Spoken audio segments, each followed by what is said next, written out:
kampus gitu ya. Iya. Ada peluang.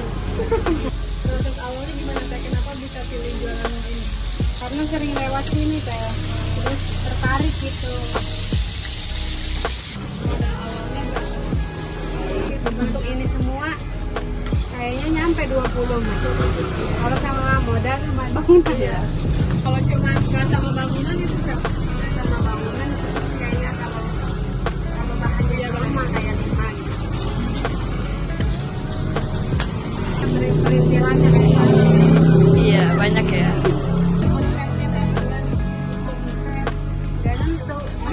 tergantung ini ya. Iya.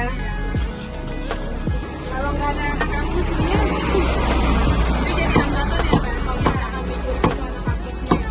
Jadi hambatan banget. Kayak omset sehari masuk kan 1 minggu. Jauh ya? Jauh banget. Kira-kira. Dapatnya berapa? Kalau sehari lagi ramenya dapat 2. Kalau lagi ramenya dapat 2/3. Kalau kan kadang tuh kadang 1 gitu ya. Paling segitu sih. Terus pasti ini nyewa atau sendiri? Nyewa. Oh, jadi bayarnya berapa? Bayarnya tetap. Oh, jadi ini nyewa bayarnya per tahun ya? Cuma nyewa tanahnya doang. Bangunnya buat sendiri.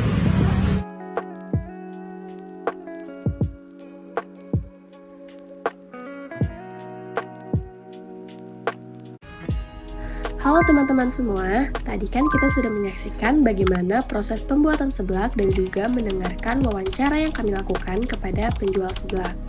Jadi nama penjual seblak tersebut adalah Teh Susanti. Lokasi warung seblaknya ini berada di Jalan Andamwi, Sukawana Asri, atau lebih tepatnya berada di samping kampus 2 UIN SMH Banten. Nah, tadi kan kami sudah menanyakan beberapa pertanyaan kepada Teh Susanti terkait dengan usaha seblaknya. Yang pertama adalah alasan beliau memilih lokasi ini sebagai tempat untuk berjualan seblak. Teh Susanti menyatakan bahwa alasan utama beliau memilih lokasi ini adalah karena dekat dengan kampus. Beliau melihat adanya potensi besar dari mahasiswa sebagai konsumen utama.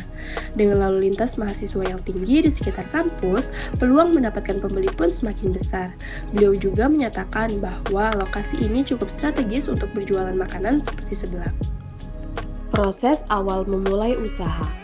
Awal mula membuka usaha seblak ini cukup sederhana dan spontan. Teteh Susanti menceritakan bahwa dirinya awalnya hanya iseng lewat area tersebut dan melihat ada lahan kosong. Dari situ muncul ide untuk membuat usaha seblak. Awalnya iseng lewat sini, kebetulan ada lahan kosong. Tertarik pilih jualan seblak, tuturnya. Melihat peluang tersebut, beliau pun memutuskan untuk mulai membuka lapak sederhana dan mengembangkan usaha secara bertahap. Modal awal yang dikeluarkan Teteh Susanti untuk usaha seblak tergantung pada cakupan perhitungan. Jika menghitung dengan bangunan atau tempat usaha, total modal awal mencapai sekitar 20 juta. Namun, jika hanya menghitung bahan baku dan alat masak dasar, modal awalnya sekitar 5 juta. Selanjutnya, keuntungan per bulan. Soal keuntungan, Teteh Susanti menyampaikan bahwa pendapatan sangat bergantung pada ramai tidaknya pembeli. Dalam sehari, jika sedang ramai, omset bisa mencapai sekitar 2 juta. Namun, ia menekankan bahwa angka tersebut belum merupakan keuntungan bersih, karena sebagian besar dari uang itu akan kembali digunakan untuk membeli bahan baku dan kebutuhan operasional lainnya. Kalau rame, sehari bisa sampai 2 juta, tapi itu uang mutar, belum bersih, sebab ban seblaknya harus dibeli lagi pakai uang itu, katanya. Selain itu, beliau juga harus menyisihkan sebagian pendapatannya untuk membayar sewa tempat, setiap tahun yang berkisar antara 3 juta hingga 4 juta. Selanjutnya, hambatan dalam usaha. Nah, salah satu hambatan utama yang dihadapi Teteh Susanti adalah saat mahasiswa libur. Karena mayoritas pembeli adalah mahasiswa, ketika kampus libur atau kegiatan akademik menurun, otomatis omset juga turun drastis.